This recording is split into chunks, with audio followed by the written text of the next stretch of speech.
Welcome to Truthzilla. I am Megan, sitting here with Scott and Ed. This week we have Alex Tsakiris from the wildly popular podcast Skeptiko, Science at the Tipping Point, that delves into topics such as parapsychology, near-death experiences, consciousness, and spirituality. Welcome, Alex. How are you?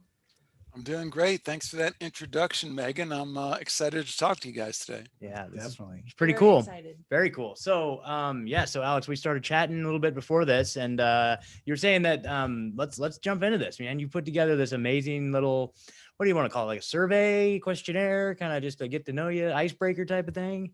Well, icebreaker, like break over your head, but yeah, what I was saying, we're all into podcasting, and that is a whole process in and of itself. And I love, some of the things that you guys shared in the show that I saw about what it's meant for you and what it's like, preparing and then, doing these shows and stuff like that. And I was relating that one of the things that I always find interesting is, especially for, people like us who dare to go into the alt, or as I like to say, alt community, there's so many different points of view within our community that it's funny, because people outside the community, they so easily lump everybody together. And then inside it's like, no, man, there's all these differences that are huge. So what I thought would be just kind of fun, since we don't really know each other that well, and we're just kind of doing this introductory thing, is to go through this pre-interview, what I send out to folks. The pre-interview questionnaire. And Scott, I sent it to you. It was really cool as you responded. And then you looked at my responses and you said, hey, I didn't realize I could answer it that way. I want to change my answers. Kind of a little bit. I mean, my initial thought on a couple things was like, oh yeah, I didn't even have thought of it that way. Like I kind of like reframed the question when I saw it. Like, yeah, it was just weird. It was really interesting. Like what happened to my brain after I saw like a different perspective. I was like, well, I guess I kind of think that too, I guess. Yeah, it was kind of weird. It was weird. So that could be a whole discussion in and of itself, suggestibility or whatever. I don't know. So I just thought it'd be fun, guys. I mean, we have not planned this out, but it can just be true in true podcasting fashion, Yeah, I love it. Love it. So So here are some of my questions that are interesting to me. And I always start with the science question, because that's how my show started. I went looking for big picture answers, who are we, why are we here? And I said, well, I have kind of a sciencey background, let's science. I kind of knew that science was full of shit, but I was like, hey, let's look what science has to say. So here are and I'll read them for people, because most of my listeners are just listening. Science, check all that apply. Yes, duh. Progress, iPhones and stuff. Choice number 2, no, duh. Myth of progress, nuclear annihilation and stuff. 3, science is a method, not a position statement. Extraordinary claims require extraordinary proof. You get what you pay for. Inextricably linked to scientific materialism or other. Yeah, it's so fascinating. Like, okay, so science, like what, the scientific method, I would say is extraordinary claims will require extraordinary proof as a method, not a position statement, right? But like what we see in the world, I mean, you get what you pay for, right? I mean, I think it's exactly. I mean, it's a method. It is the scientific method. I mean, that's what science is. I mean, it's, you get a hypothesis and you test it, right? And you test those results versus your hypothesis, and you go from there. So I mean, and that's once you kind of have something, I don't want to use the word settled, because that's science is settled. That's so much of the problem we're in right now based on those words. But you kind of deem things like, then you base it on this science, you would go make other conjectures and test those, right? So I think it's a good question, just because everything we're up against really is based on this principle of, I mean, right now we're in this time where everybody's saying the science is settled, follow the science. I believe in science. I mean, these are things people are saying all over the place, but what does it really mean? Right? Because really what it means, is when they say the science is settled, that gets changed all the time. We've seen that throughout history. What we believed was science at one point gets tested by someone else, someone who thinks outside of the box generally, and tested a different way, and we find out that we were wrong. Science is not, it's not a definition of how things are. It's a method. Yep, absolutely. Megan, what do you think? You with these so guys or no? I have a bit, I get a little bit panicky on the spot. So I'm probably going to skip until I'm ready to jump in. You're good. You're good. Yeah, I'm going to skip for now. You're good. I think, gosh, I was listening to your Whitley Strieber episode, and I think he said that we are way too early. I wrote it down, but we are way too early in our development as human beings to have beliefs. We need to be finding the right questions, right? I thought that was such a good point, man. Yeah. Well, go ahead. I'm sorry. No, I was just going to say, you know, right now, like there's kind of this whole, like people call it like scientism, right? Like it's like science has become like this religion that people believe in, and they put all their eggs in this basket, you know, as opposed to, you know, and it's, I don't know. It's just ridiculous, I guess, is my point there, right? Like it's the idea of science goes against the nature of believing in it to that extent, right? Like, yeah, without questioning. Yeah, absolutely. You know, I had a couple of things here that I are interesting to me in my quirky way of looking at it.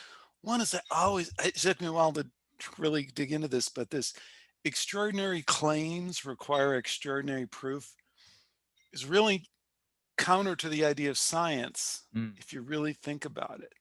Because what science says is that we can't judge claims as extraordinary until we just have to run the test.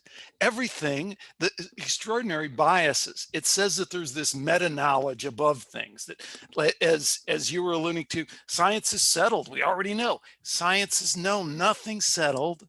Everything is extraordinary or not extraordinary. It just has to be tested.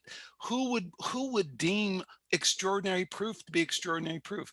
Again, when I started, I was looking at parapsychology, you know, like ESP, or like one of my favorite guys, Rupert Sheldrake, Dr. Rupert Sheldrake from Cambridge University, who actually was nice enough to write the foreword to my first book. And he wrote a book of his own called Dogs That Know When Their Owners Are Coming Home. Have you ever heard of that book? No. It was just a great book. And he's a very buttoned down Cambridge kind of guy, but a biologist, and a good biologist. And he had reported that people were saying, hey, my dog seems to know when I'm coming home. And my wife, you know, the guy drives a truck, and he goes, you know, a delivery truck. He goes, I come home at all different hours. My wife says 15 minutes before I get home. The dog can't hear it. The dog's right there. So Sheldrake starts getting so many of these reports that he says, I mean, this is how science is done. Sure. It starts with anecdotes. Yep. It starts with observation, and then they go in and do the testing. So that's what Sheldrake does. And he found rather conclusive evidence that he put together and published in multiple peer-reviewed papers, that these dogs did seem to have, if you really love your dog and your dog is super smart in that way, sometimes your dog can know when you're coming home. So, and some of the debates we had on that a long time ago was with some of his detractors. And that was always their claim, is that extraordinary claims require extraordinary proof. And it suggests that science is something that it's not. Science is just brutally chugging out. It's a method, like we're saying. It's not a position statement. Science doesn't say anything. Science is just a toolbox. But the other thing I think that we have a sense of, that we all have a sense of, is, and you'll hear especially some people in our community say this, and sometimes there's a truth to it, but sometimes I think they pound on it too hard, and that's that myth of progress. You know, we all understand that freaking iPhone hasn't necessarily made things better, you know? I mean, iPhone 1 was great. iPhone 2 and 3 was great. But now we're at a point where, like, whoa, is this really progress? Yeah. And then if you look at AI, you know, artificial intelligence is strong AI, and some of what that's bringing. And we're going, wow, are you sure we don't need to tap the brakes on this a little bit? Yeah. So I think we all have a sense of science has kind of diluted us into this myth of progress, or this that progress might be coming at on a different scale that we don't always measure. And that's where, Ed, you talk about scientism, I think is right on. You know, it becomes another religion. Absolutely. Certainly. Absolutely. Consciousness. Yes. Man, You guys want to read that one? Sure. You want to do it? You want to do it, Megan? Or something? I can't see it. Okay. You want to do it, Ed? Sure. Yeah. Consciousness. Check all that apply. 1. Yes, I'm in here. It's the only thing we know for sure.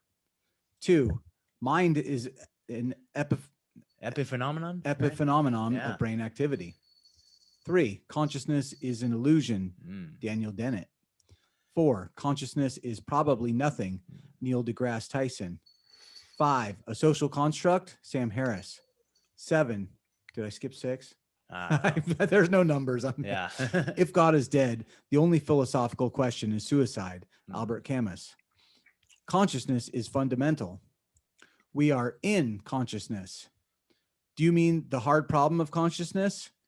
Do you mean the easy problem of consciousness? Interesting. Now, yeah, Is that's there a any whole. more? Is that all of them?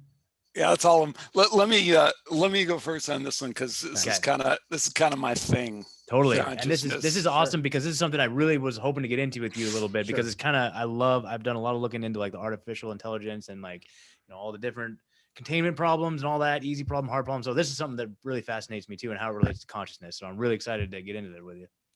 Yeah. So consciousness is kind of a nerdy way of saying that voice inside our head, right?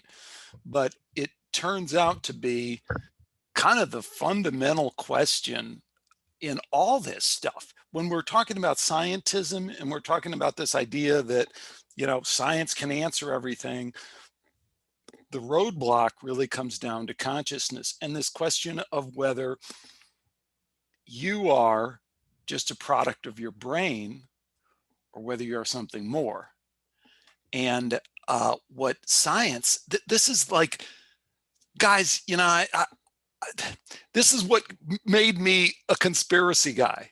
Yeah. I started out just looking at science, and when I realized how they've perpetrated this bullshit lie that gets told to our kids when we take them to school, and they go, "You're nothing. You are really a biological robot in a meaningless universe. Your life doesn't really have any meaning. Yes, you love your mom and your dad, but it's not real love. It's just kind of a social construct."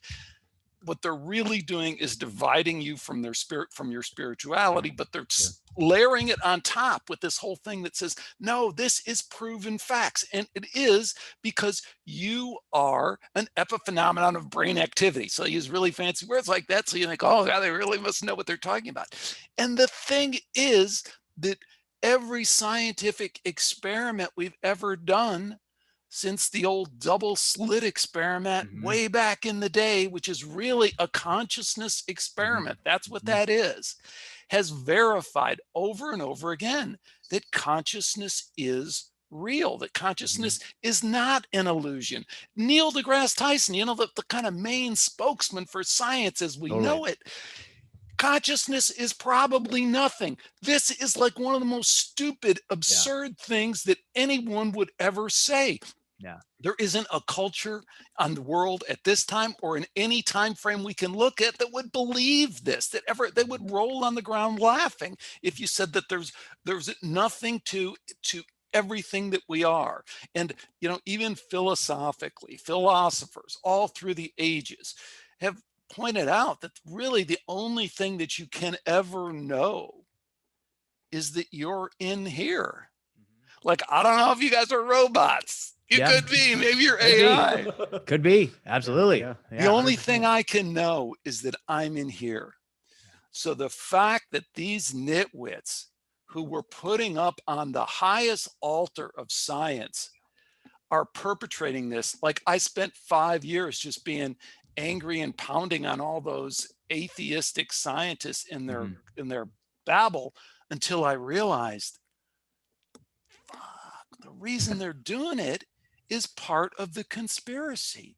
It's because if I'm going to control you, if Megan, I'm going to tell you how to run your family and, you know, your kids and your husband, all that stuff. Do I want you thinking you're a magnificent, endless being of of possibility, or do I want you to think you're a meaningless robot in a meaningless world, and you really have there's really nothing to you. You were just created by whatever's going on in your head. I want the nothingness stuff if I'm in the control game. Right. So anyways, guys, that's my Wow, spin on. That's such a great point. Like if you're going to control the narrative at that level, so that's why the Neil deGrasse Tysons get propped up. When I first started getting into podcasts, like just as a consumer, one of the ones I stumbled across was Sam Harris, and I liked the things he was saying quite a bit. You know what I mean? Right. But his view, like no free will, like we don't have free will, like all that stuff. It's like, wait a minute, hold on. Like it was kind of confounding.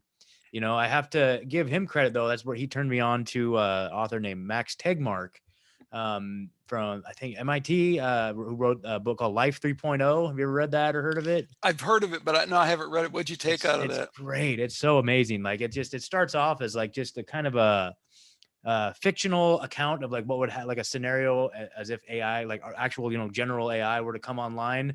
And it's fascinating. And it just like lives in the machines for a long time and doesn't reveal itself and like amasses its own wealth. And then it's crazy. Like but then the whole book goes on to describe just all kinds of different scenarios and possibilities and philosophical dilemmas,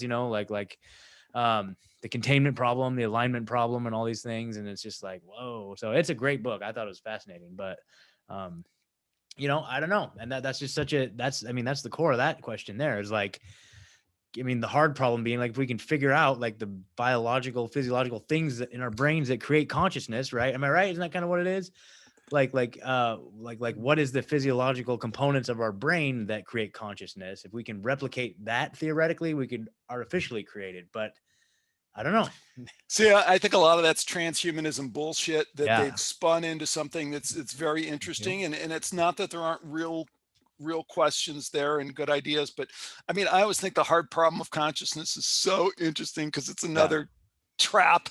Like the hard the hard problem of consciousness has been that, okay, we understand how memory works, we understand how perception works, but how do you know how the smell of a rose, how do you, store that or love, hard problem. And the problem with that is we don't know how memory works. All the things that they say are the easy problems of consciousness. We have no idea, and I shouldn't say we have no idea, but the further we get into it, the further we realize we don't, and jumping off into kind of another topic, but like if you look at entheogens, hallucinogens, really famous experiment was done just a few years ago in the UK by this guy named Dr. David Nutt, really one of the highly, kind of a weird name, but one of the most highly regarded guys in the UK. And they took these people and they gave them psilocybin and they put them under an fMRI and they go, okay, get ready. You're going to see that brain light up like a Christmas tree now because they're having this incredible trip, right? No, it's the opposite. The brain quiets down in the fMRI. What it supports is this idea that a lot of people have said for a long time is your brain is the inhibitor, the kind of valve that keeps the consciousness out. Because if you really opened yourself up, like some people do when they have a near-death experience or they have a spiritually transformative experience or they trip out, it's an expanded consciousness. So your brain is not creating it, it's just limiting it down to a way that that would be one of the conclusions you might come to from that. So yeah. Wow, that's a good way to think of it.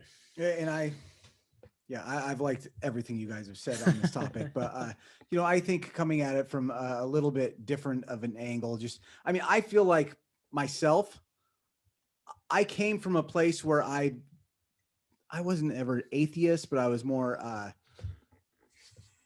you can't understand it. So, what's the point? What's the point kind of deal? But I think more as I've gotten into this movement and I've looked at things, I think kind of what you said, it's just like this thinking that way has been used to control us. But I think like, as I've opened my mind up and I've seen how big the lies I've been told are, like, it's just expanded and I've noticed more things in the spirituality. Like, I feel like in my life right now, like I'm just looking around, I feel like I'm running like I'm on this journey, and I keep running into these people that I feel like people I've maybe seen in another life, or just like I've seen deja vu. Like now that my mind's open to like these things being possible, like I feel like I'm seeing that all over the place, right?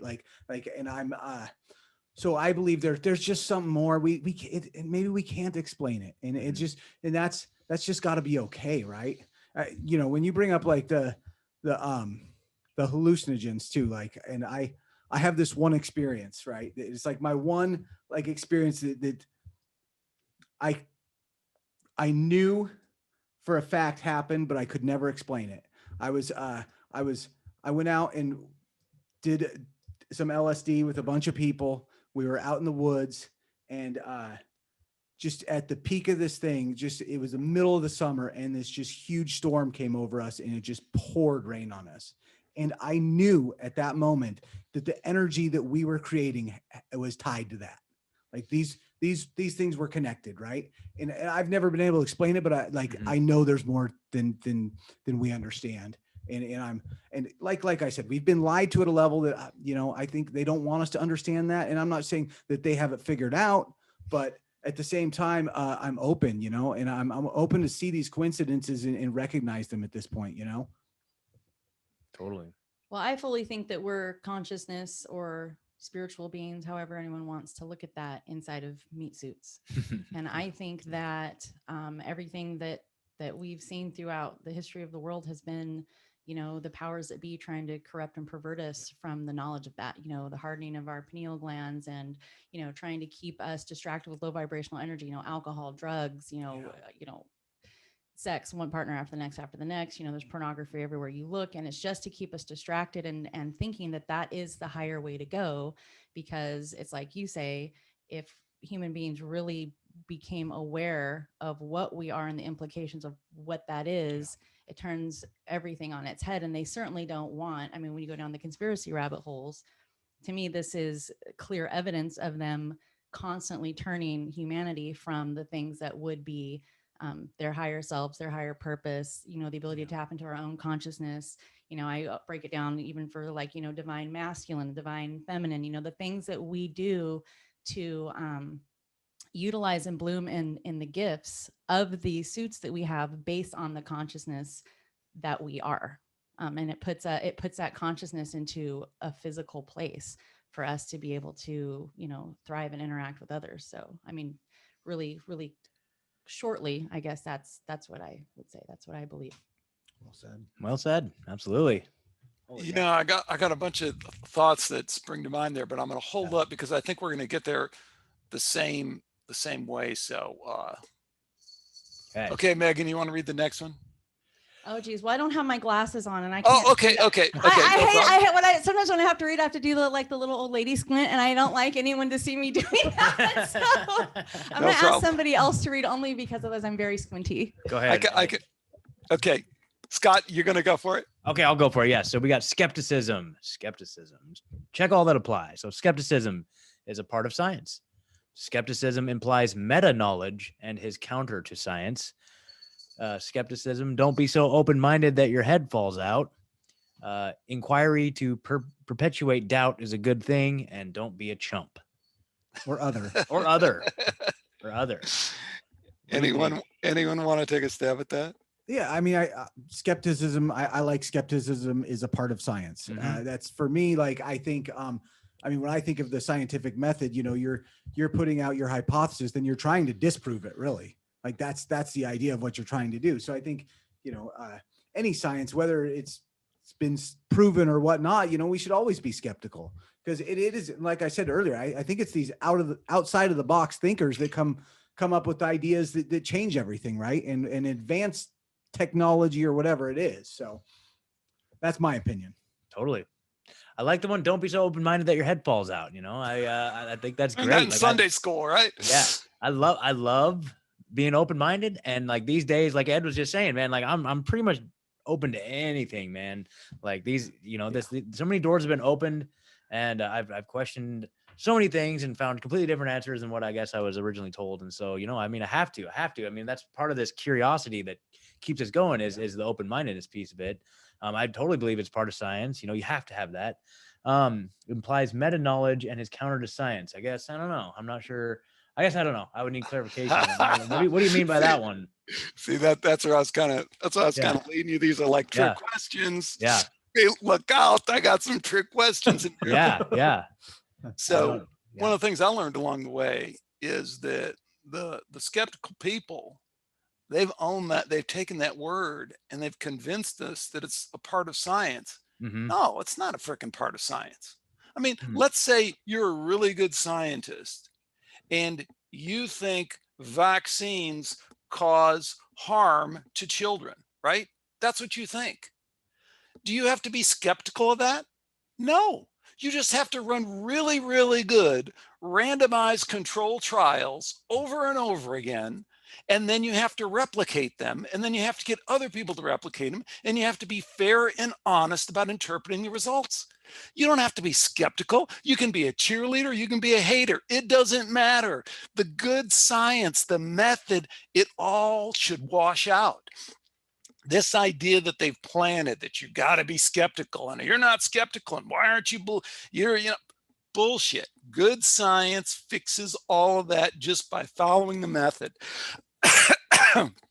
Anyways, that's my take. Well, what I kind of took that to mean is that, like, okay, so if I see something that maybe doesn't ring true to me, like the skepticism of what brings me to the scientific method to begin with, right? The skepticism of maybe the earth isn't flat. Maybe I need to do some studies, maybe. But see that here, I guess the point I'm making is that what they've kind of tried to tell us is that, they're going to decide. It's kind of like related to the extraordinary claims require extraordinary proof. They're going to tell us what the extraordinary claims are. They're going to say, no, that's extraordinary. You need a new level to prove that.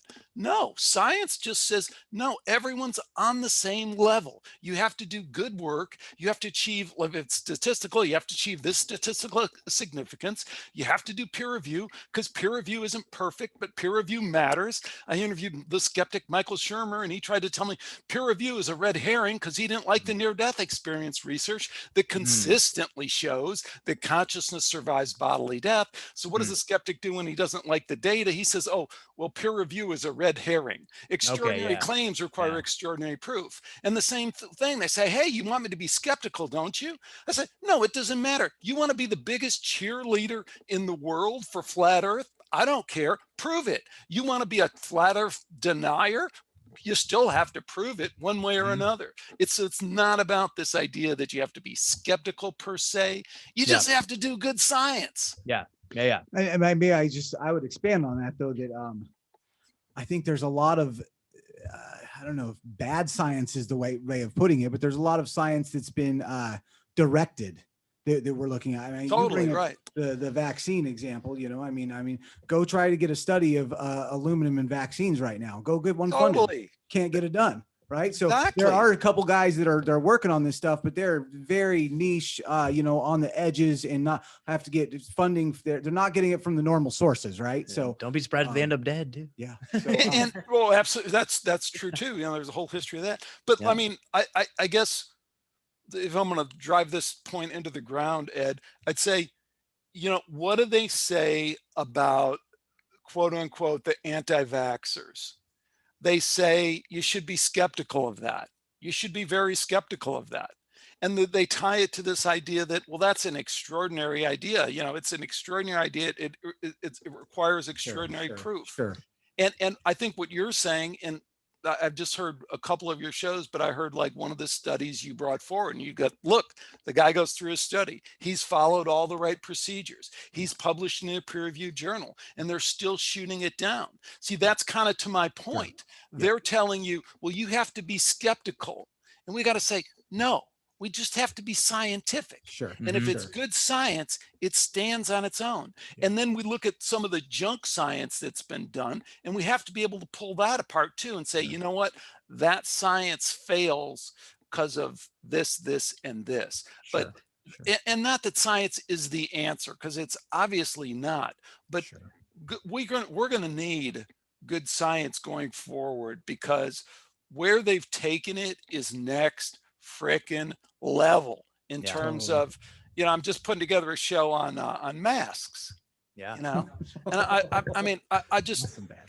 I can't resist just doing 2 minutes on that. But Yeah. the 2 minutes would be, they've looked at masks as whether or not they're effective in stopping the spread of influenza, COVID, we had that for years now, and Yeah. the SARS and all that. They've looked at it. They've done the studies. They did the studies in hospitals. They did good studies, randomized controlled trials.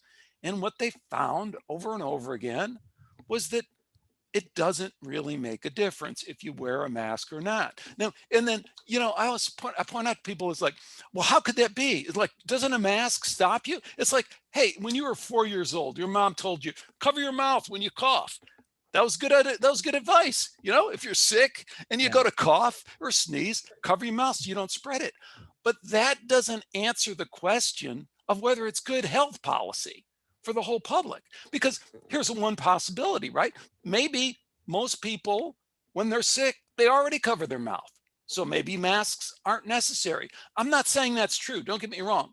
I'm just saying what science would say is that you have a real question there, that we can understand that masks, can stop the little droplets coming out of your head. Anyone can understand that in 5 minutes. But the larger question is, are they effective health policy for the general population? We have to do the science. And here's the point I'll leave you with without spending a half hour on it. They already did the research, and 2 years ago, no one wore masks. When SARS came out, it wasn't mandated. Why not? Because they had already done the work and they knew it. So what changed? And that's what I'd ask people. I'll just leave it at that. And I'd say, what changed? And what would have to change? What would have to change for science to reverse that position? And then go look at it. Were there a bunch of new, well-done, randomized controlled trials that showed that maybe COVID-19 is different, or showed that, hey, that prior research was wrong, and it really is? What I think, if someone really looks into the masks and understands the science and the science method, you reveal the pandemic. And wasn't there was a study I somewhere over, I think in like Norway or somewhere like that, where they did find that there was a negligible difference. Like they did a study, and it was something like, you're at a 0.12% chance less of contracting it if you had the mask on. It was like it was considered negligible. So there is some science that's even more recent that they've done on that specific issue. But what I was bringing to the point is, and I know we're kind of doing an overall thing on this, but specifically to this point, what I want to see is, what are the negative effects of wearing a mask for this long? Like that's the science we should be. And I always come back to the vaccines too. Because that's kind of where I came into this, is the CDC is sitting on so much data. Why don't we have a vax versus unvax? Why don't they just look through the data they already have? Like let's look at that and just answer this question for final. You could do it. It's the data's there. I know it. Yeah. I think the masks were, the studies too that nobody talks about is the psychological damage behind the masks. And I think, and we say all the time that those masks are the visual representation of this virus. So that's another reason why they have to enforce it so hard. You can't have 1 or 2 or 10 people in a community not wearing it, because it lets other people know that, hey, they're still alive and thriving and they're okay. So maybe I'll be okay too. And it starts people thinking for themselves, and they simply can't have that. So that whole entire part of it, when people start getting into it with me about like the droplets and like, look, I can, blow, look, I put carbon dioxide for my kids, all that. Yes, I'm on board with all that. I get that part. But what about the real part, which is, the mind screw was the whole point behind all of it? Because without those masks, there is no pandemic. There is no COVID. Everyone just goes on about their lives. And so to me, that's the glaring report that's missing. And all of the data that they, bury and suppress, it has to do with the real loss of life because of this that they've done, shutting down people and just the psychological damage. Anyway, sorry, I'll get carried away on that, but that's the part that resonates most deeply with me. And as soon as they started that crap, that's the first thing that I thought, is that they need to have us be in compliance. They need to have us visually be afraid all the time. They need to have us, looking at who's the enemy, who's the neighbor that's not wearing, who's unsafe. These people aren't, safe to be around me and mine. The whole thing was just like this little psyop, this little war that they started among, the people of the world, really. So. Absolutely. I agree with you. And I think it's super powerful what you're saying. And I think all of us, it just kind of tightens up your gut, because it's very dark. It is very, very dark. Yes. What I'm trying to kind of put forth is kind of from what I've done, kind of coming from the science world and talking to so many of these scientists. There's a way to construct these arguments that these guys are very, very good at, that can, and we've seen it happen, that can totally pull the debate and pull us into, these dark alleys where no one winds up, and we wind up talking about flat earth kind of stuff. I think that's part of the plan too. So I'm down with what you're saying. I'm just offering another way of looking at this that I'm not sure a lot of people, and it's not like I got this, it's like I should bring up the guy who kind of really turned me on to this. But I would go back and say, from a scientific, because I think you can hold people's feet to the fire on this really simply. Say, we didn't wear the masks before because they had done the work and they had proven that they weren't effective. They weren't necessary. They didn't have a big result. What changed? And then hold someone's feet to the fire and say, where are the really good studies? Because all the things you're saying, Megan, like, hey, we know that there's some risks in wearing masks all the time. We haven't even calculated that. Yeah. We have physical risks, psychological risks, like you're saying. So without even factoring those in, what was the science that caused us to make that big shift? And hold somebody's feet to the fire and make them say, okay, it's still like a vaccine thing. It is like the vaccine thing. Show me the science. And they can't show you the frickin' science because it doesn't exist. And especially when they came out in March and said, mask up, there was no science anywhere that would compare to the meta-analysis that had been done, the multiple studies and the meta-analysis that had been done prior.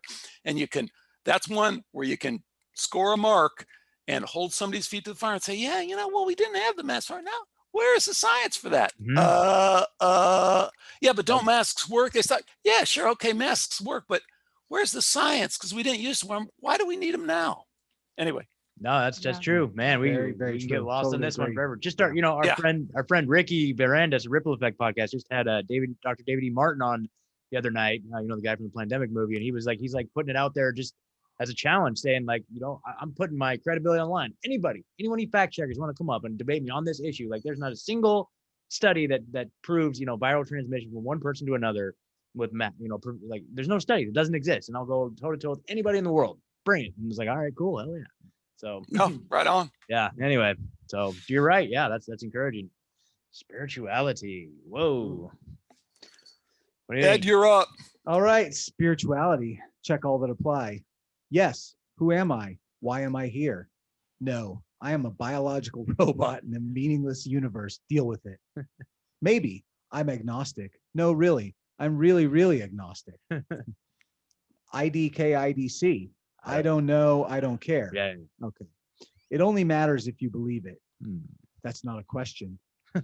Evidence suggests extended realms of consciousness exist and interact with us, or other. Yeah, I would say people listening, if you guys have any others for any of these, like throw them down in the comments. I'd love to see them. It's cool. Yeah. What do you think? Oh, I'm again. I mean, I'll jump right in and say, especially because I came from a spot where I was almost leaning atheist. I feel like I came out of like being the brainwashed side, right? Like I feel like I ate right into what I was fed for a long time, right? And like at this point, like, yeah, I just 100% believe in spirituality. I think it's there, it's real. I'm trying to come in contact with it however I possibly can. I don't really necessarily understand it, but there is things greater than us happening, and we are just like I said, I look at it, we're on a journey, man. Like try to notice the things that along your own, the things that the coincidences that aren't maybe coincidences, right? Yeah. 100%. I think you just nailed it. Like if I were to say other, like what you were saying too, what initially came to my mind was the journey part. Like it's a journey and it can mean anything for anybody, you know, like my interpretation of it is probably different than everybody else's. And that's the beautiful part about it. You know, I get to have my version of it and everybody else gets to have their version of it too. I think that's a really important part, but like I know you were saying, Alex, that like, you know, the question of yes, who am I, why am I here, is like the penultimate question, right? Like that's the big one there. Yeah, I think that it's to me, I don't even want to put it in a box. I don't like to define it or label it, because if I do that, I'm limiting it. I like it to just be something that I can't even comprehend, because if I could comprehend it, then that would make me some kind of God, and I don't want to be that. And so like, I just like to leave it open, you know, but yes, just without any sort of constraints, I guess. Yeah. Just stay open. That's it. I say yes, for sure. Yeah. I mean, spirituality. Yeah. I mean, I think it's not a question, but I think that kind of goes back to one of the earlier questions where it's, you know, whether or not we've been corrupted against ourselves and we're not able to access or tap into or be aware of it. I mean, I think a lot of the things that people shut themselves up about, those inner voices or those inner dialogues or those gut feelings, the hair on the back of your neck, we could go off on a million different ways of perceiving that. But I think that is directly tied into a spiritual realm. And I think that those are powerful guideposts and indicators that, you know, as you lean on those things or listen to those things or practice being in tune with those things more and being in alignment within your own spirituality, within your physical body, I think that broadens and expands. So, yeah. Wow. And I'm just going to touch on, I mean, I know something that you're probably know a lot about, but I know a little bit about, but just the idea of the transference or whatever happens when we die and our energy leaves. I think there is, you know, I've listened to Dr. Zach Bush did an interview with Del Bigtree last year that was just really powerful to me. Just someone who lived in the nursing homes and would sit with all these people as their energy left. And it just really touched me. And just like there is, I think that dictates so much of how and why people do things, thinking that this life just ends at that point, right? If we are a spiritual being, that this is just the meat suit, as Megan said, right? Like it changes your whole outlook on everything, right?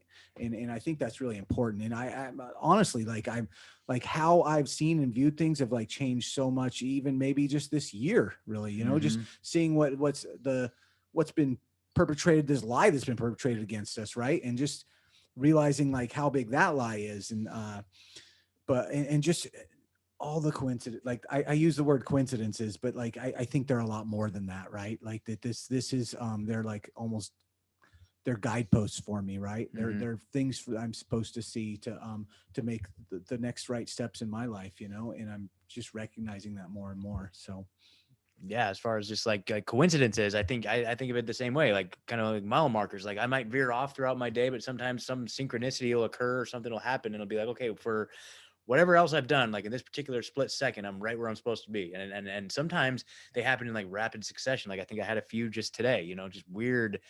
Like I'll be listening to something like on the headphones, and then like the same word that is on the headphones, I'm reading it on a screen somewhere, or I see the same words that drive by. And it's like, okay, I'm synced up right at this moment, you know? And it's like, okay, that's a good indicator that I'm on the right path. Right. And I could either choose to give some sort of value to it or not. I could just be like, oh, coincidence. Sure.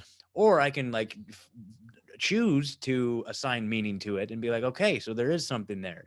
And to me, it's a lot more comforting and a lot more fulfilling to actually assign meaning to it and be like, okay, yeah, that is cool. I am on the right path. Right. Yeah. So. Well, it's really cool. So many of those things. One, I think the meaning thing is interesting, isn't it? Because it's like, that's the one thing that falls out of this immediately, is that we are just enmeshed in meaning. Everything is meaning.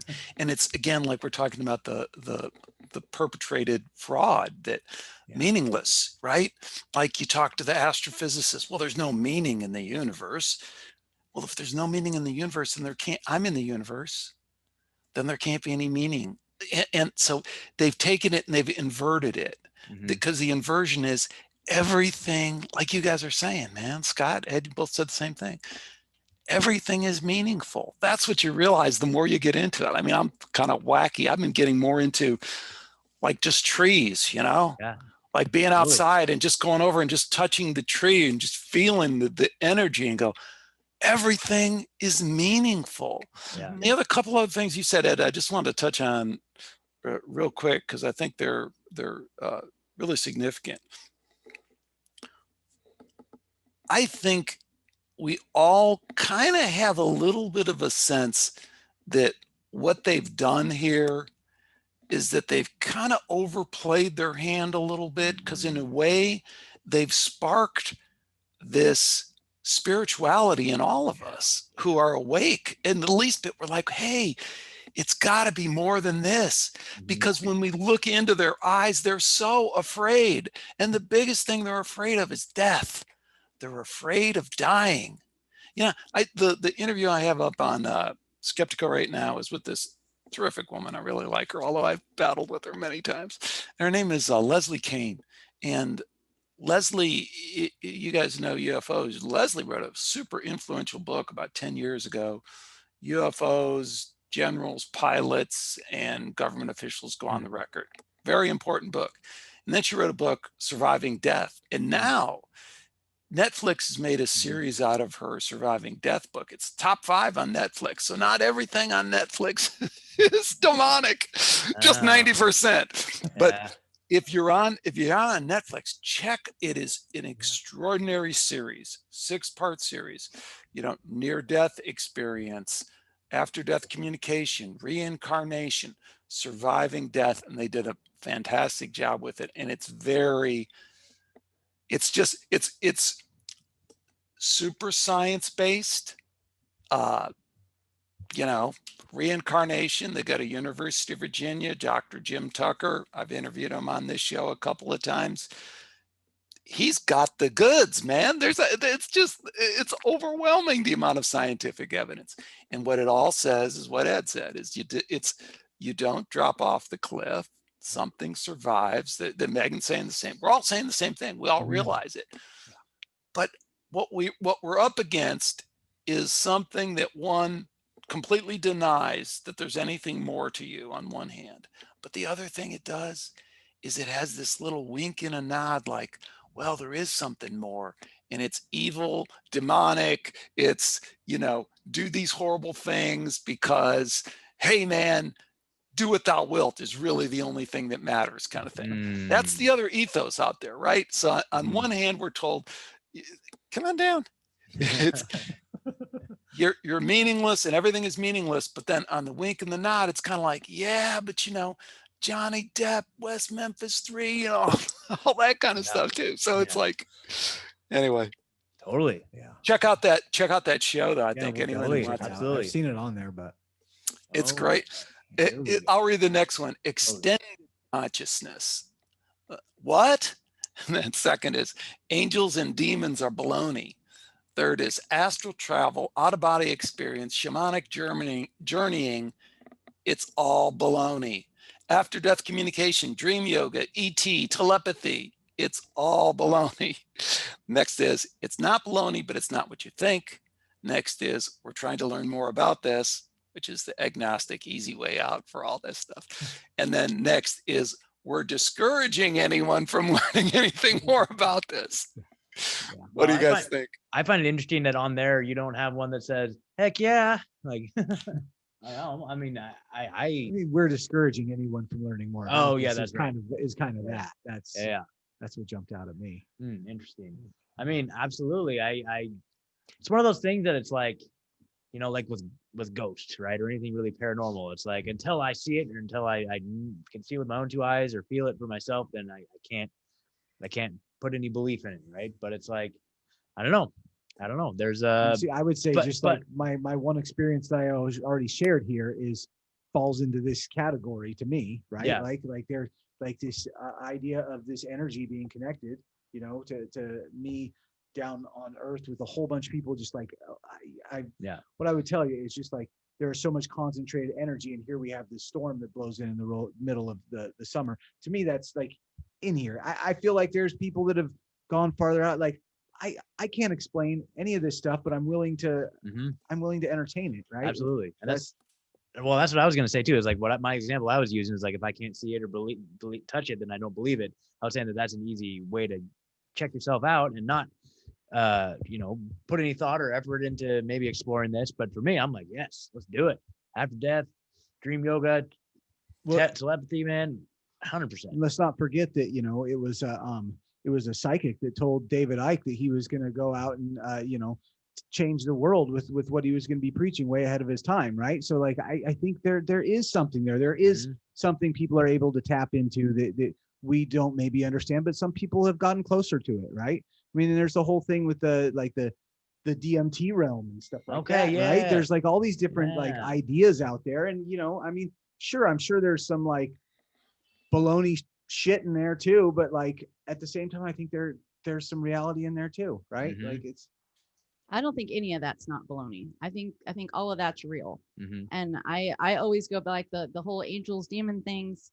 To me, that is very clear. You can feel that energy.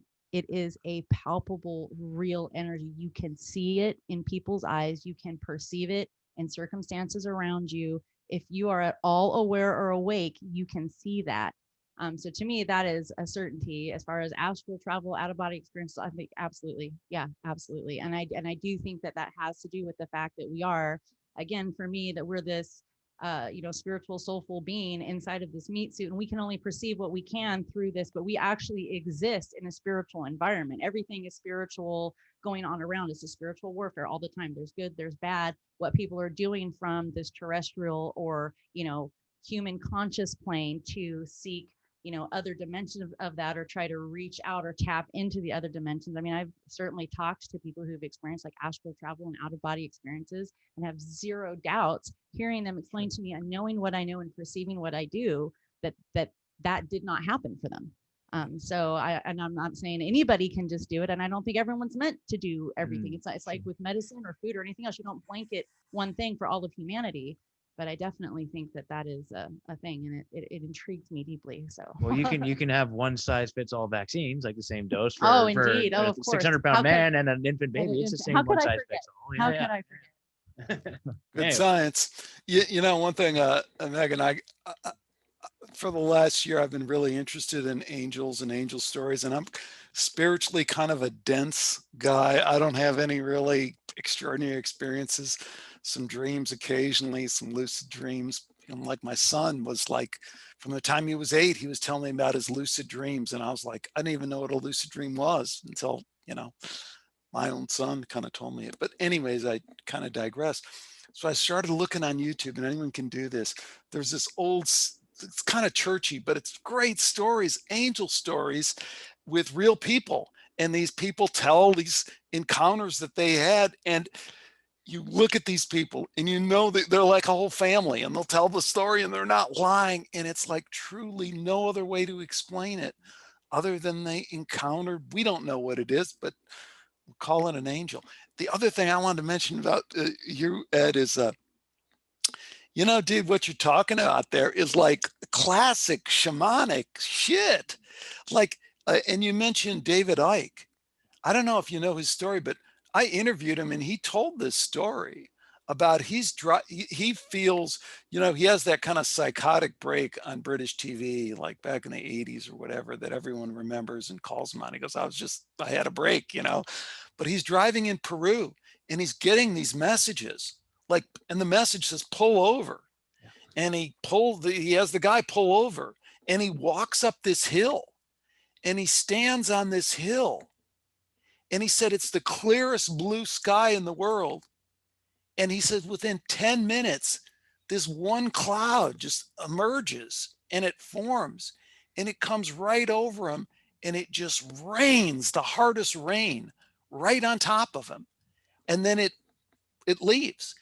Lo and behold, I interviewed another guy who is from Australia, and he kind of helps people in these kind of shamanic kind of thing, kind of does the ayahuasca stuff. Tells me the exact same story, almost to the word. He doesn't know David Icke, but the same thing. The spirit says, I'll show up there in 5 minutes. And what shows up is this wall of rain that's like you can put your hand in it and take your hand out of it. It's a wall of freaking rain.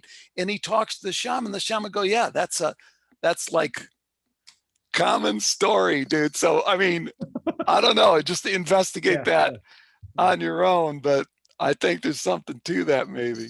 Yeah, for Wow. sure. Definitely. Crazy. Hey, next is evil. Okay.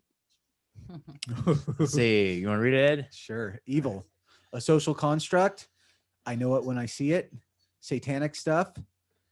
Satanic Panic stuff. Yeah. Who am I to judge? Do what thou will. See the Bible. There is a moral imperative. Do good, not evil. God can't be all powerful and all good. Create better than the creator gods. Yeah, I threw some weird ones in there. Interesting. Yeah. Any thoughts, guys? Because I just wrote a book, Why Evil Matters, How Science and Religion Fumbled a Big One. So Wow. I've been on this thing. I've been on the evil thing. People get tired of me talking about it, No, but I I've think been talking about it for a while. Yeah, it's in. Yeah. What do you think? I mean, I think there is definitely inherently evil. I mean, I think, to me, like, I like to pull it back to, hurting other people, right? If what you does hurts other people, and there always becomes some gray area and whatnot in there, but I think there's an intuition in there too. There's like, I think of when I'm doing what is good and what is right.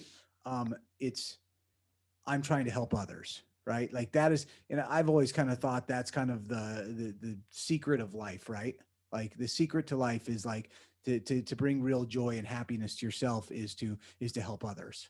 And, we always are so focused on helping ourselves, and where if we're really focused on others, we get out of ourselves and we bring true joy. So that's kind of the opposite. And so the antithesis is just so focused on yourself and consuming and whatnot, I think leads you down the evil path. And when you're hurting others and you're just concerned with yourself, I mean, I think that's kind of the, I don't know how, that's how the intuitive way I can explain it, right? That's the intuitive way I know evil. But I think there is certainly a simple version of just like, hurting others, hurting people is evil. And that can be, direct or very indirect, right? Mm-hmm. So there's a million different ways, but, Well, I think that evil is for sure. And I think that I don't believe that evil can exist in a spiritual plane that is clean. So I think that you can have someone that doesn't have a clean spiritual space that commits acts that are, immoral or hurtful or wrong and those things, and they're not an inherently evil person. And then there are people who are aware that they are disconnected or they simply don't care. But all of these things, I think, are a condition.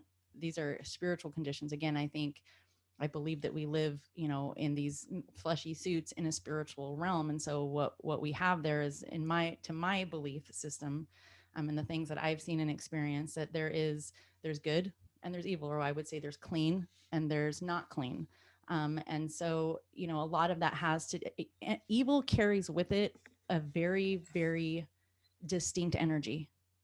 It is a common energy that you will find throughout evil acts, evil people, evil conduct that resonates. And when you talk about, like I've had, in particular, like child molestation, things that happened to me when I was little. But when you talk to somebody else who's maybe never talked about their experiences with being molested as children, or, you can take any form of abuse. I mean, this is just one of 2 trillion things we could go off on.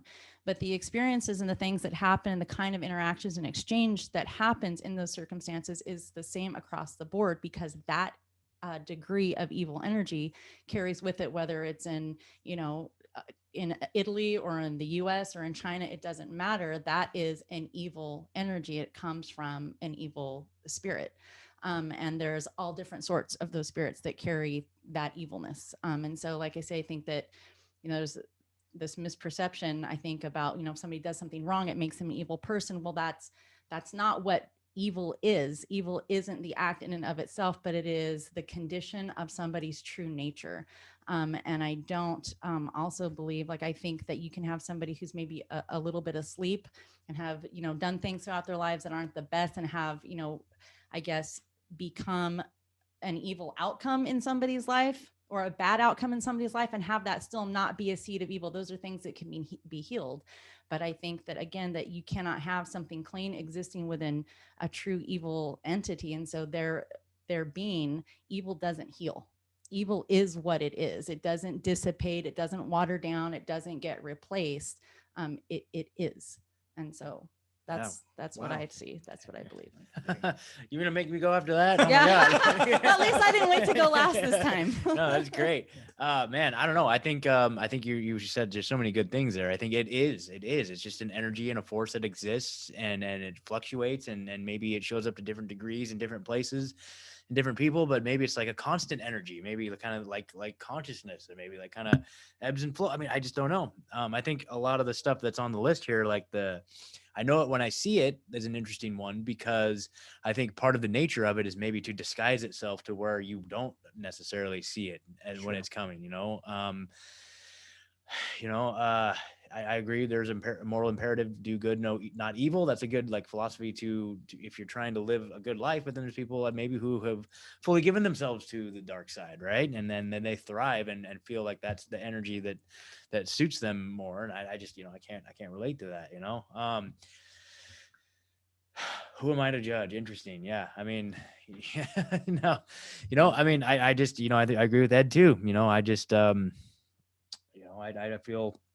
Luckily, I'm just maybe there's a lot of people that don't have a choice. Like me, I'm so thankful. I've thought this before. I'm so grateful that I don't have these evil tendencies, and I'm so grateful that I don't want to murder people or whatever. I'm just yay. I lucked out. Is it a roll of the dice thing? Did I just luck out that I don't have that in me or something? Or is at some point was I confronted with a choice where I could have diverted one way or the other? Yes, that's what I think. I don't know. It's interesting. Yeah. 10,000, 100 million %. Okay. That's it. At some point you were presented with a choice when you were, and I think we always are in our development, but when you're presented with these options, and for you, maybe they're just small at the time. They don't even resonate with you, but those are soul choices. That's what soul choices. They are. It's what it starts to mold and shape the spiritual being that you are, and the way that your mind will, because our mind, we have these very powerful minds, but again, with only a certain amount of understanding, a certain amount of perception that we can achieve and understand.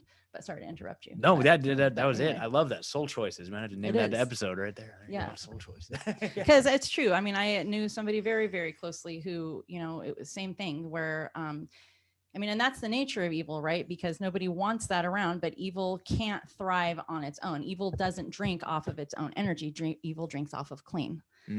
So that's the whole reason why it has to be camouflaged and look like something different, and why evil energy is often very predatory. It has to disguise itself as something else, because in and of itself, it can't sustain. It's empty. It can't be fulfilled. It can't be sustained in and of itself. It has to siphon something from the opposite in order to maintain its power and its strength. And that's why it moves through and wreaks havoc on other people. So, yeah, man. So Alex, you wrote a book about it. What are your thoughts?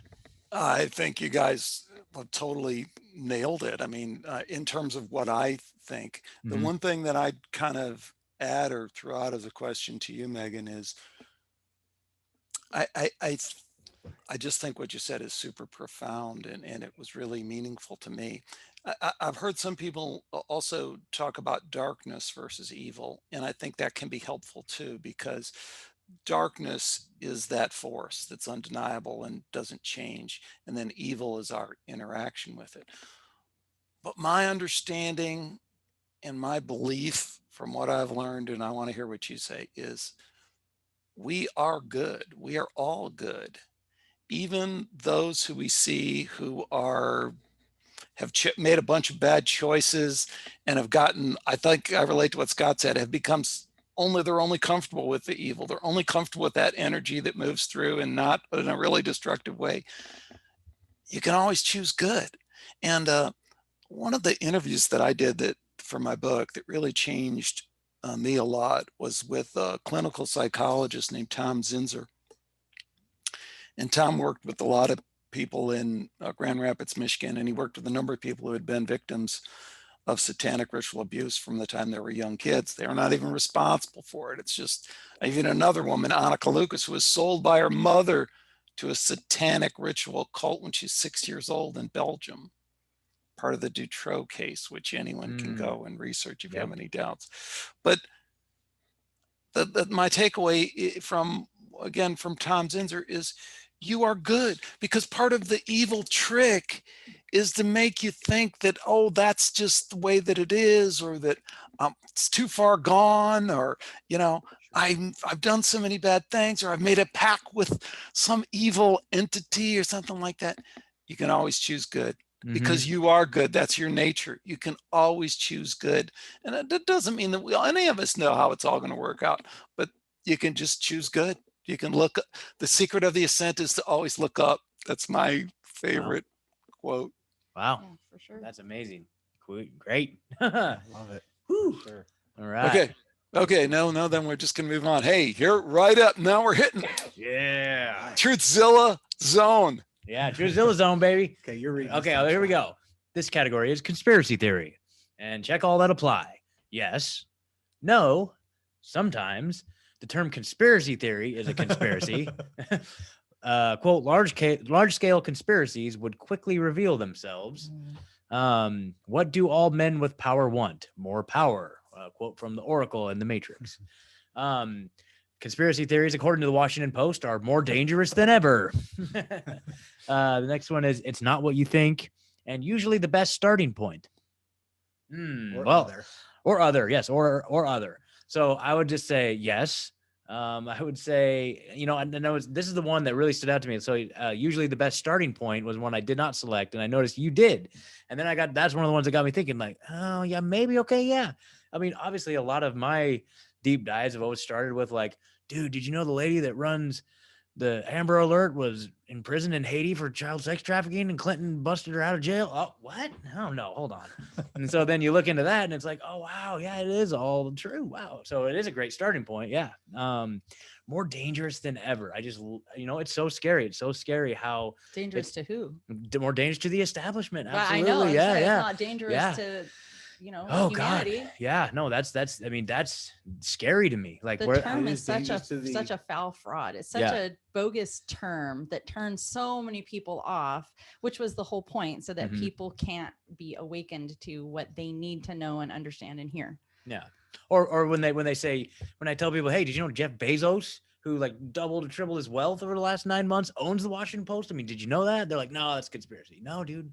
Yeah, come on. And absolutely, what do all men with power want? More power. 100%. That's what we're seeing. Like when you get to the point where, you know, money is no longer an object and you have all the things in the world, it strictly becomes about power. And then that is what we're seeing. That's what we're seeing. And then, you know, arguments can be made. I think, what was it, Charlie Robinson was saying, like now you have like different factions, like you have like the World Economic Forum who's trying to be like the next Bilderberg, you know what I mean? Like they're like rivaling power factions and stuff like that. And the term conspiracy theory is a conspiracy. Sure. Yeah, of course. You know, it was weaponized against us a long time ago. Right. So, yeah. Yeah. I don't even know if I know where to exactly go. I mean, you know, I as Charlie Robinson says, also, I feel like I'm more of a conspiracy analyst than, you know, someone who looks into conspiracy theories at this point, because the world around me is just, I mean, the conspiracies are real. Like, you know, when you put the weird theory after, maybe you put me into a category that's not very accurate. So it does seem something that's like used against us very often, you know. And certainly I am the kind of person that when I hear something that doesn't sound right, I want to look into it. Right. And that doesn't say I just believe it right away, but I'm going to go look at the evidence. And a lot of times I found the evidence that at the very least we've been lied to on what we're told. A lot of these things, I don't know exactly who and what is behind for sure. It creates a lot more questions. Right. So, yeah, I mean, conspiracies are, I mean, our history is littered with conspiracies. Right. And I mean, I don't think we would all be sitting here discussing the things we do if if we didn't know that most of them are true, right? Well, literally every single conspiracy, quote unquote, theory that I've ever looked into never, ever truthfully leads back to their truth, ever. So if we're looking at like, the more that we pull the layers back on this matrix, the more I see that like just about, so I'm going to say just about, because I want to be like scientific and give like a reasonable doubt to the other side. But so far, every single thing that I have become aware of in the last few years, and in particular over the almost last year, as it's been like warp speed, us finding these things out, none of that leads back to what we were told, sold, made to repeat, forced to memorize. All of that is garbage. And that has opened up the world of truth for me. And I always just say that we're truthers. Say we're in a truther community, that we, speak a well-informed or critical mind, narrative, and that we encourage people to do those same things also. But yeah, as far as like conspiracy theories, I mean, they're all true.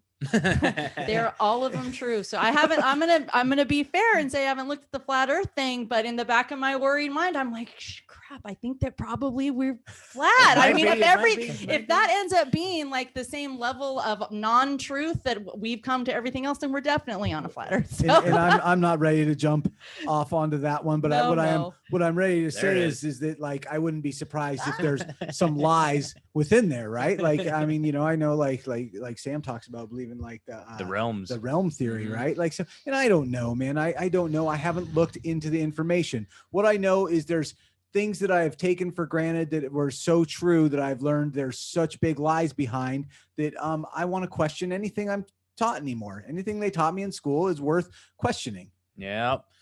So here we are, flat earth. Yeah. So I love it. I didn't even know that was coming up. And I know that I think this is hilarious. Spherically neutral. So I love that word. That's the best thing ever, dude. Yeah. So yes, no, spherically neutral. Elon Musk quote, "Why is there no flat Mars society?"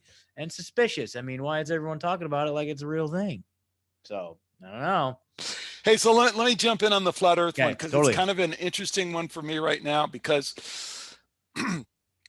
I told you I do a pretty sciencey show and I've had some pretty respected scientists on. Totally.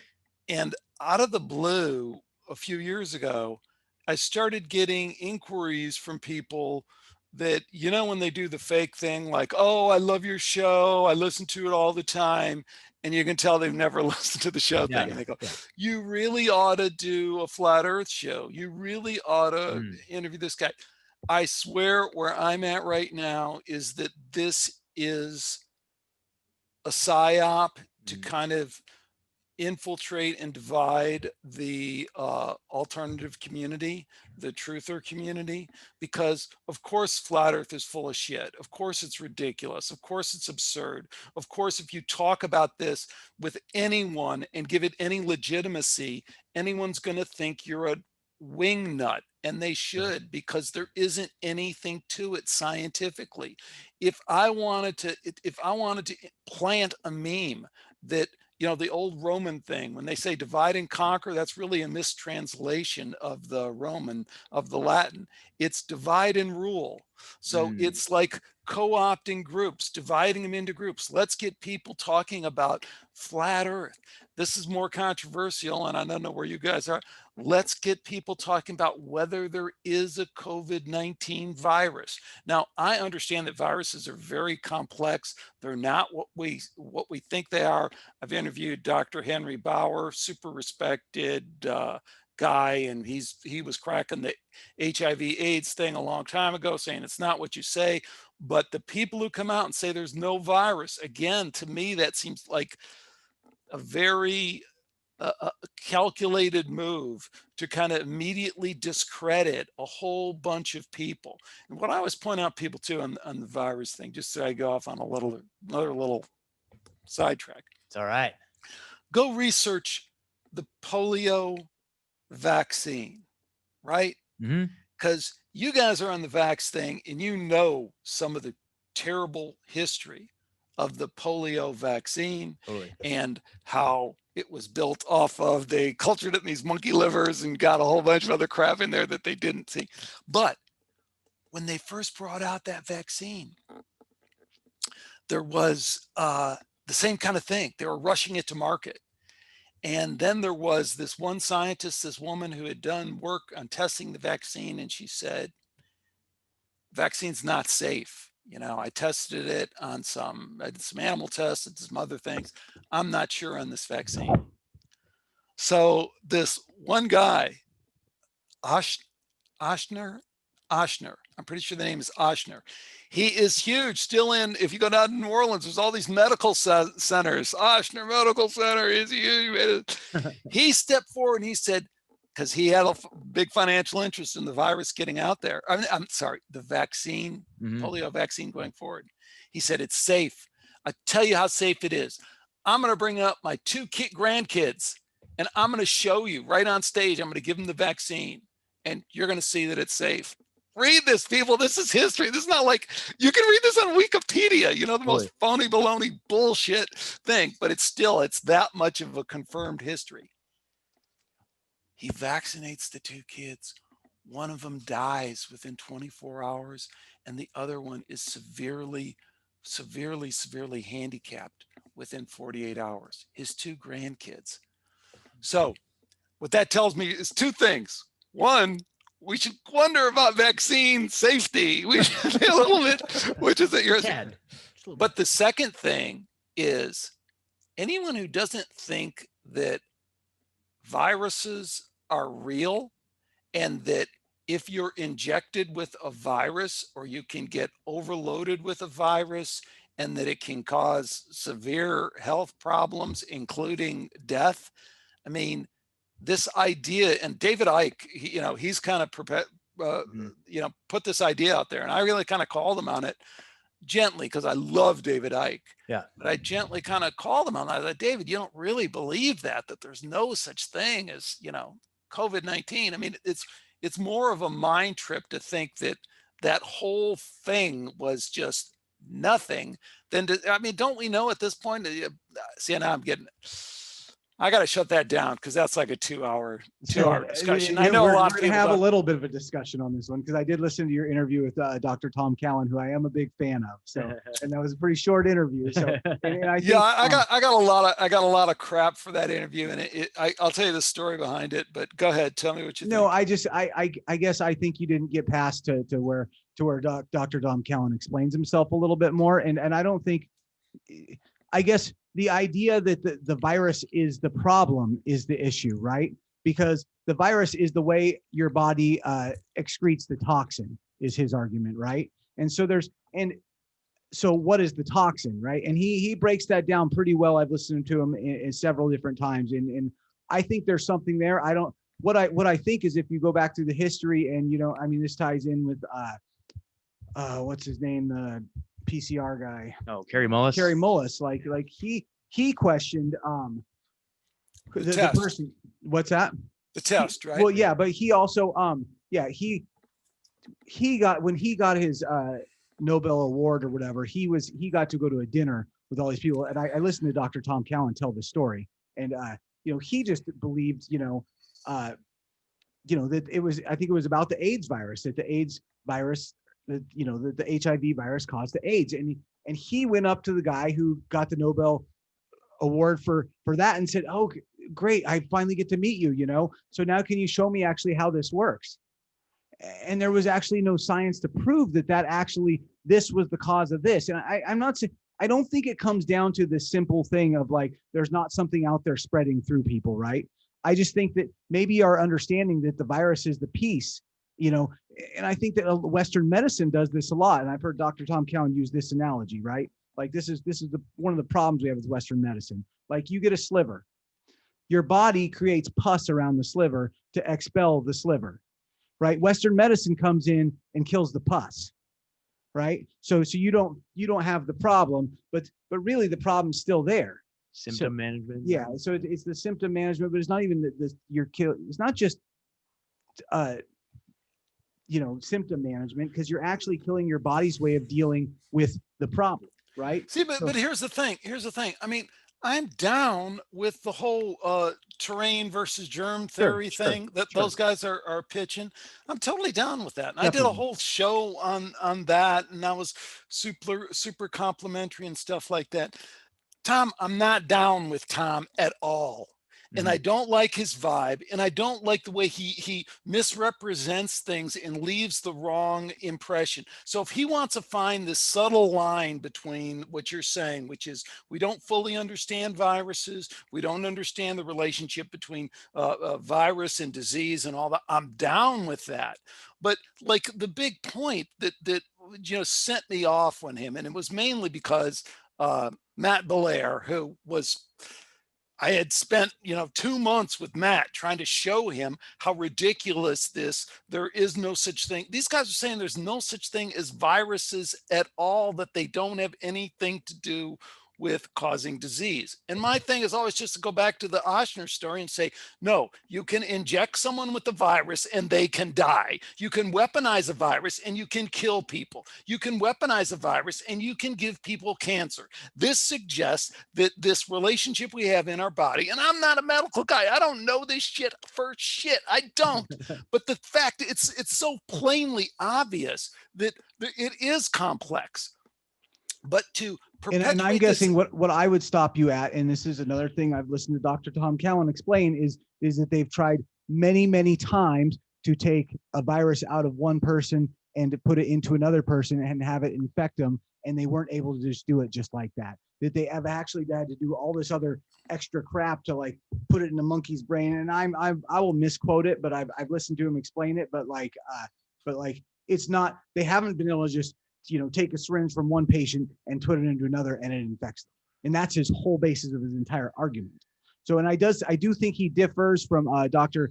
Andrew Kaufman a little bit in that. And I would encourage you, and I need to do a little bit more research to really speak out on this. And I'm not saying I have this completely understood either, but I'm always intrigued with the other side. And when he was explaining it, it makes a lot of sense to me. And it's based in that terrain theory, which I truly do believe in.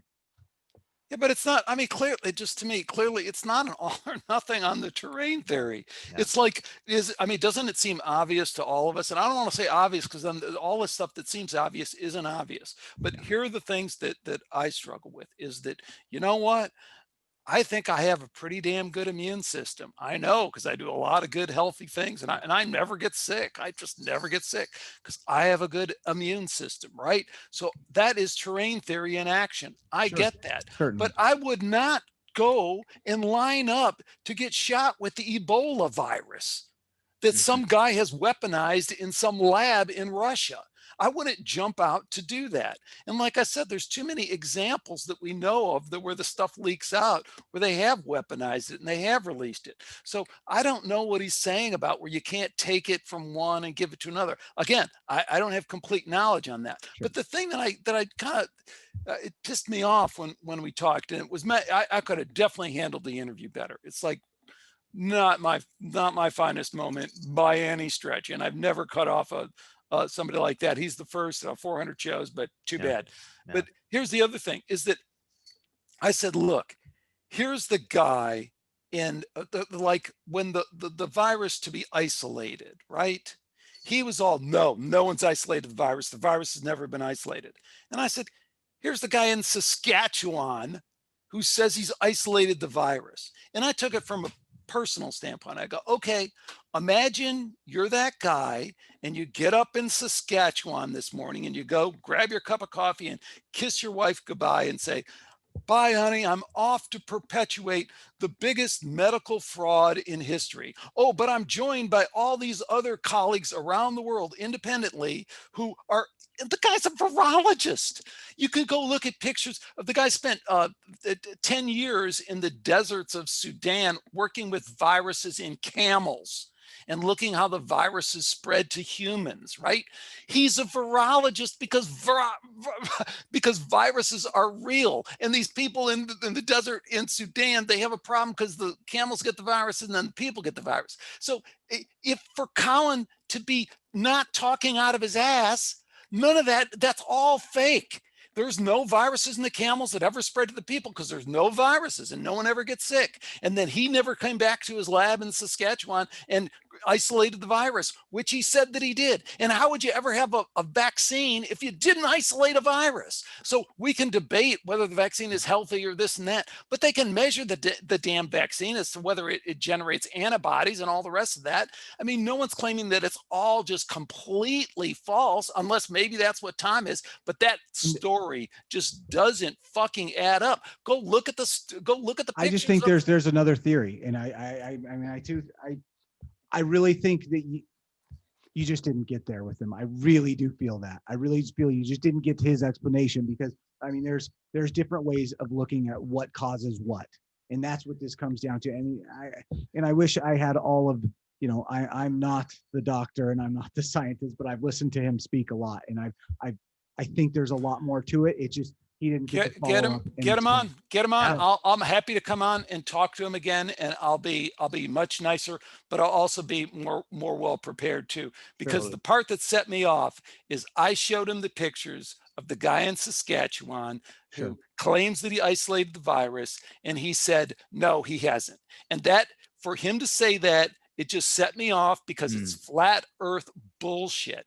For like I just said, for, you know, yeah, I'm not arguing that it is much more complicated, and I'm not arguing, like you're saying, Ed, about the AIDS vaccine thing.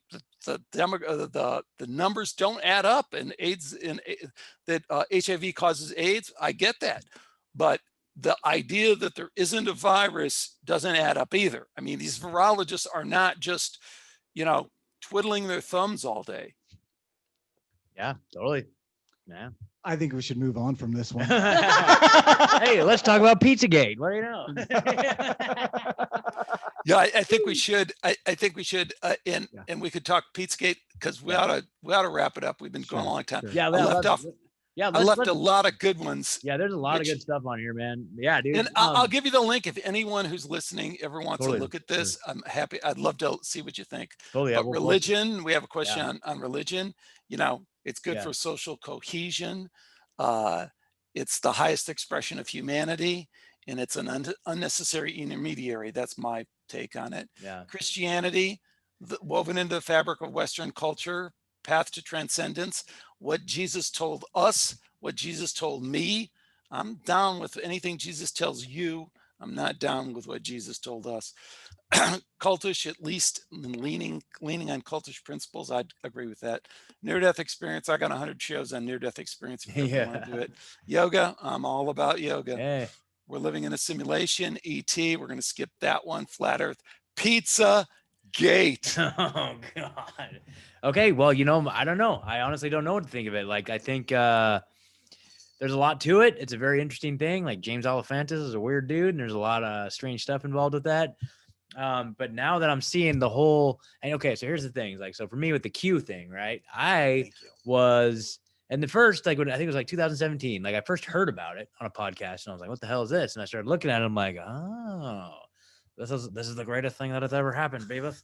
I was like, yes, okay. Like, I was pretty excited good, Beavis. Yeah. Pretty good butthead. Yeah. Anyway, yeah, I was pretty excited, dude. I was like, this is the culmination of all my life's, everything is right here. And then I started looking into it. I'm like, wow, okay, hold on, red flags. And it's like, so Trump is supposed to be this white knight to save everything. Like, that's where it kind of all fell apart for me, right? You know, like I didn't want to put all my eggs in that basket. So like, all right, I'm going to keep an eye on this from a distance, right? But it got me thinking, it got me into it. And then just like literally up until like just, and I was trying to, like, you know what I mean? Like, just kind of just like entertaining that, okay, maybe, wouldn't it be awesome if John F. Kennedy Jr. came back from the dead and they rounded up all the elites in the world and put them in Guantanamo Bay? That would be so awesome. Right. So part of me just kind of held on to that until like just within the last couple of weeks. And I realized, oh my God, it was just a complete psyop just to keep us pacified. And we're all Q now. Yeah, like, we're all Q now. They've all put us in that box. We're all Q. And it seems like the whole culmination of Q was to do exactly what's happening right now, in my opinion. Yeah, you know, that's what it appears right now, right? So now Pizzagate, like, you know, you get into Pizzagate. I mean, I've watched a lot on it and stuff. You know, I feel personally, my take is there's some incriminating things here and there to weave the story that Pizzagate is there's not enough there to do that. There is not enough there, but that's the part of it that I hate, though, is there is something there. Yeah. There's something there. Like there is like, Alefantis is a weird guy, Podesta is like to have some weird art for sure. No, They Podesta, have some like emails that I would like some explanation for, right? Like I would like some explanation. I want to know why they ordered 300 hot dogs to the White House, right? Why they have 3 kids in his hot tub for entertainment. Yeah. Like I want to know these things, but at the same time, I've always said like, if I had some like dark inside jokes with my friends, I would say things like this too, right? Like that's just kind of how my sense of humor works. So like, I don't think there's enough there, but it almost feels like it's made out the way it is. So like you don't question. So you're either on one side or the other when there's probably something in there, but there's just not enough for us to really pick it out. Yeah. Anyway, occult practices by high-ranking government officials, 100% yes. 100%. Yeah. But whether or not Pizzagate's a red herring or not, I maybe have to go back and look at it now that I know what the Q thing. I think there's enough there. Yeah. I think there was always enough there. Yeah. And I think that, again, I kind of feel like we've obscured the measure of what's enough. Yeah. I think that was one of the psyops on that. When I first came out of it, I had a bunch of people in the occult and the magic community. One guy actually put a curse on me, for a second. It's like, no, man, would you read that and then tell me you'd let Alefantis or Podesta babysit your kids? Not a chance. Not no. a chance. I've had people say that in child protective services, they say if we saw what's been shown in Twitter and stuff like that, if there was some kind of divorce proceeding, that guy he'd never get a chance at those kids. Yeah. So, but what's point. our standard? What do we really need? This is, because that's the other thing that pisses me off about it is, number one, they've to me, they totally 90% of people, we're talking like, I respect what you're saying, Ed. I think it's a totally valid position. I'm not saying that. Totally valid. I'm just saying I take a slightly different position. But we go out to 90% of people, and Pizzagate to them has become a guy is a conspiracy theorist. He gets a gun and he walks into a restaurant and shoots it up. That's what Pizzagate is. It's not the real stuff that you're talking about and I'm talking about. Yeah. And the other thing about this that gets me is the satanic panic thing is related to this, right? Because I don't know if you guys know that I get off on this, but like you go Google satanic panic. One of the first things you come up with is McMartin Preschool, right? Yep. Oh, those poor people at McMartin's Preschool. Yep. Go read the witch hunt narrative by the guy from Brown University. The medical evidence, the first kid that comes home, Matt Johnson, 3.5-year-old kid, he's bleeding out of his butt. And he goes to his mom and says, this is what the teacher did to me. His mom freaks out. His mom is totally solid. She goes, we got to go to the pediatrician. They go to the pediatrician and goes, we got to go to UCLA medical emergency. And everyone's saying, this is what it looks like. This is child abuse. And then the police get involved. And then they go to McMartin. That doesn't sound like satanic panic to me. That sounds like a mom doing what the most horrible job that she would have to do, but doing the right thing. Yeah. So when we put it in that context, that most people don't even believe that any of that stuff happens because they bought into this orchestrated notion of satanic panic. And then you talk to police who've been in this, one thing they'll tell you that don't know the Pizzagate thing, they go, well, I can't speak to Pizzagate, but I can speak to 5 other things that are exactly like it. Yeah. So, I think we've been conditioned to think that this is like a trial, and no, it's not. This is the court of public opinion. And in the court of public opinion, my opinion is that John Podesta is a creep and he's probably a pedophile. And I won't let my kids near him for 5 freaking seconds. And he just looks creepy. And his brother looks even more creepy. And anyone who'd buy art like that and call it art and put it in there, in my court of a public opinion, no, they don't cut it. Yeah. And I Agreed. totally, I want to Yes. clarify that I was never, they were never going to be people I was going to let watch my kids. I want to clarify that. Like there was definitely enough there for me to know that these are people I don't want to associate with. I guess, and that's the problem with it is it becomes all or nothing. You either believe this whole thing exactly as the story's been told, or you don't believe it at all. And I guess I don't fall in either one of those camps exactly, because I think there's just like I have a lot of questions, but certainly the biggest one I think that's used against us is just that the hard drive and the gun. I mean, the guy comes with a gun. What's he shoot? He shoots the freaking hard One bullet. drive. Yeah. So one bullet goes in the. I mean, come on, Yeah. come on. There is obviously something going on here. There Yeah. is something, right? Yeah. Or they wouldn't hide it. Yeah. Or they wouldn't hide it. Yeah. Wow. You guys, holy crap. We Yeah. almost went 2 hours here, man. So how about this? Alex, you want to tell our audience where they can find you if they want more? Skeptiko. Yeah. Skeptiko, baby. Go find it. 100%. You guys are awesome. It's so Yeah, good connecting with you, and we'll have to do it again sometime. Absolutely. I have a whole Maybe list we'll of- get Tom Cowan and we'll all have a chat. do a little mediation. Bring it on. I will first of all apologize for our aborted first try at the interview, but I will not. That'll be kind of a soft apology, not a hard apology. Because There you go. Okay. Awesome. Well, great conversation. Yeah, so I love awesome, getting man. into some Wow. other Nice stuff. to meet that we you, don't- Alex. Thank yeah. you very much. All right. Thank you guys. Thank you. Take care. See You ya. too. Thanks, See ya. Alex. We got into COVID a little bit in the vaccine, a little bit of masks, which I know everybody is so tired of hearing about. Now that Biden's in office and that they've That's all you're going to hear and- about. well, no. Here's the thing: is like now that they don't need to use it as a political weapon anymore, and the World Health Organization can lower the threshold of what a PCR test positive is case that for is. real? I don't know. I saw They're not the gonna do meme that. today. I saw that meme and I tried to look it up and I tried to figure out if that's true Remember or how not. they're not going to give But- people their liberties back under any circumstances? Oh yeah, I forgot Remember about that. part, But I Scott? also think that they hate Trump so much that they were willing to, in the first time in history, give us our liberties back just to spite him and give Biden the win, the W. It will never be the one. I don't know. I think they just hate don't- him that much. I don't think like Of course they do. Biden's a piece, but like this is a worldwide thing, right? This isn't like the rest of the world's like we are locking down right now. That is the Yeah. plan. That is Yeah. what is going on. And Yeah.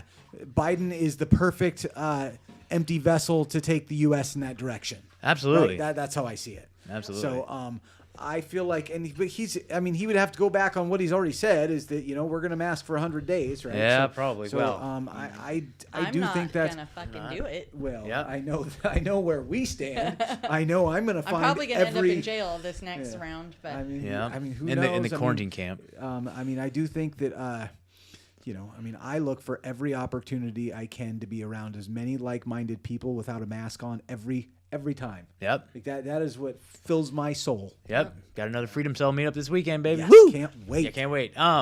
So yeah, if you want to be the most fashionable person in the quarantine camp, you can go to truthzilla.org/shirts and you can order yourself some original Truthzilla swag, man. There's some Oh good my God, stuff. that has to First be the so next you edition. can be the Yeah. That is coolest the next cat in the ad. quarantine. The coolest cat camp. in the quarantine camp. I'm dude. working on that tonight, actually. Yeah. I God, like I it. love That's it. awesome. So Horrible. yeah, I love truthzilla.org/shirts. You guys, if we ever disappear, whatever, social media, whatever, truthzilla.org. We're on truthzilla.org. Come find us. We got a new Telegram channel. Go join us over there. And please join us on Rockfin, guys. We got premium episodes. We got a new series called the Truthzilla Reconciliation Commission. Just a joke and for all the... the tribunals are going to be coming up for all the right-wingers and conspiracy theorists, so it's a little nod to that. Truth or not. Convert all us QAnoners. Yeah, we right? went on a cool adventure last weekend. You can go catch up and You see how guys that is. have You to gotta see do it. this did? video. Oh, yes. And okay. it was I and it was like, what is it? amazing. And shout out to Tara Alder, Yep. and alderbrook.com. Healing Arts. Yeah, Yeah. Healing Arts, man. She is fantastic. Go and find her. Yeah, Absolutely. we're gonna get go her and on find this show, and she was amazing. And Yep. we're real soon. yeah, definitely. Like Yep. within the next month, did Yeah. we say? Yeah. Within the Yeah. next few We weeks. booked it, But so. look for her Yep. and look her up. She is fantastic. Yes. Yep. And if you live around her. here, go In Eugene, yeah. Go. I'm get just your gonna- own Colon hydrotherapy session. Yeah. get yeah, your yeah. colonic. But also get loved on and get like Yeah, totally nurtured in your certainly. soul and like deal with like this woman is a true healer, like beyond the whole Yes. colon hydrotherapy Yes. thing, which was off the charts. But I'm just saying, like, this woman, we love this woman. So I'm going to go hang out with her outside of our colon hydrotherapy sessions, and we're going to like break bread. But Yeah. Love it. Yeah, Totally. totally. Yeah. So Love you, Tara. rockfin.com/Truthzilla. You can join. It's like $10 a month, and you get all the premium stuff, dude. You get like Sam Tripoli, Charlie Robinson, Slow News Whitney Day, Webb. Whitney Webb, Jason Burmis, our Isaac friend, basically. Weishaupt. But all of our main Isaac episodes Weishaupt. are still on there. Yeah, all of our main episodes are on there, but we were going to drop a few premium episodes Yep. every now and Yeah, a then. little Just to- bonus here and yeah, there. And yeah. once you see this Yeah. bonus, you'll be like, this Yeah. is Great way kinda- to support the kinda show, you guys. badass. It's awesome, and plus you get access to everything on all of Rockfin. You know, it's a pretty good deal. It's like, anyway. So yeah, that's pretty much it. You know, come find us on Facebook, Twitter, float.app. When it comes back, at Truthzilla, Instagram too, and then you know what? I think we should just get the fuck I've out. had 2 people in the last week ask me if we were on BitChute.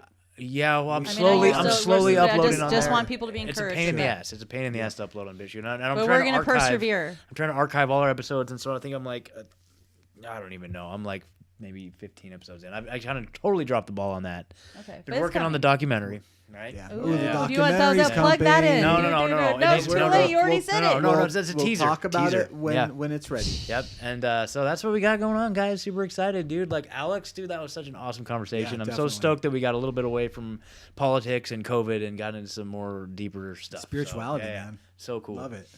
Hell yeah. Bam. That's the answer, right? Yeah, I was just gonna That's say the I was gonna answer. plug Facebook, but I'm like, you know what? Fuck Facebook. Yeah, fuck Facebook, fuck I don't even YouTube, wanna- fuck Twitter, Yeah, I'm done with Facebook. I already- dude. fuck Instagram. I already made a post last week that said that I'm getting ready to leave. I thought I'm I would getting do ready it to by leave today, too, but I dude. didn't. But I've pretty much been like almost not on at all. Yeah. And I wanted to ban Instagram also just because of all the fuck all that spyware shit, stuff. dude. But I also just like my online picture album. Yeah. Like that's all I really want to keep. Yeah. But anyways, we'll Bro, see, figure it out. I say fuck them every Can find week, us on the but- Telegram channel. Yeah, if come you to our wanna talk Telegram to us. channel, dude. That's where Yeah. we'll be. Telegram So- at Truthzilla, dude. No, I say fuck these things every week, but then I'm still there. Yeah. so. Oh well. But anyway, you know, it's a way of whatever. connecting with people where more people are.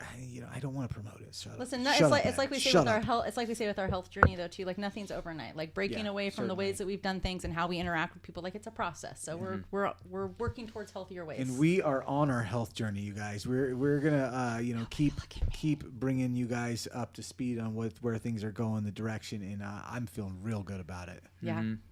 Yeah, totally. Awesome. All right. Well, everybody, I am Megan, sitting here with my good friend Scott and Ed. We just spoke to Alex at Skeptiko, and we wish all of you intellectual prosperity. Good night. Pew pew Pew pew pew pew. Ding. ding.